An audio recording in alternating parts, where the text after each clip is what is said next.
এই যে মায়ের মাছ ভাজা হয়ে গেছে, শিং মাছগুলো আমি ভেজে নিয়েছি। আজকে দেখাবো মায়ের মাছের ঝোলটা আমি কিভাবে করি। আমার মায়ের তো বেশি মশলাপাতি চলে না, সেই জন্য হালকা একদম অল্প তেল দিয়ে, আর মানে ফোড়নও দেবো না, ফোড়ন দিলেও মায়ের অসুবিধা হয়, সেই জন্য ফোড়নও দেবো না।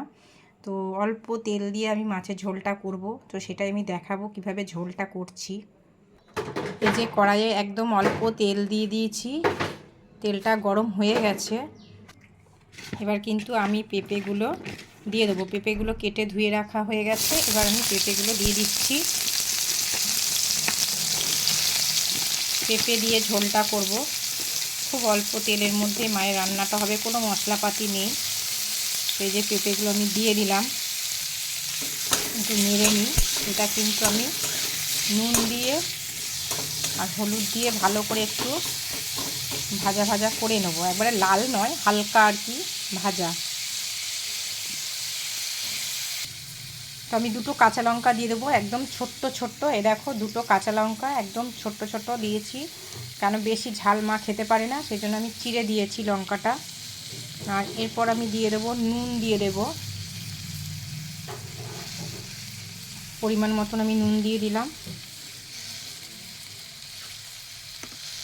এরপর আমি হলুদ দেব, এখন আমি দিয়ে দেবো হালকা অল্প হলুদ,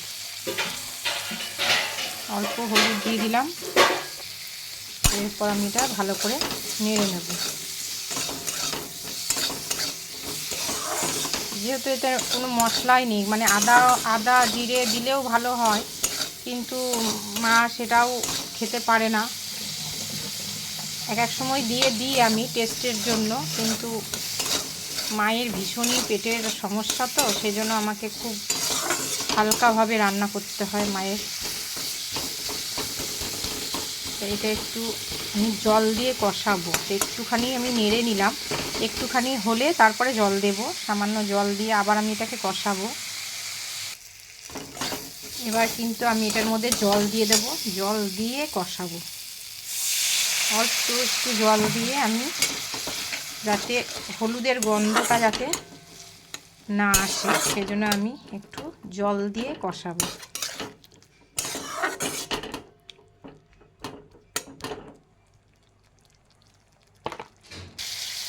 তো দেখো প্রায় জলটা শুকিয়ে গেছে একদম।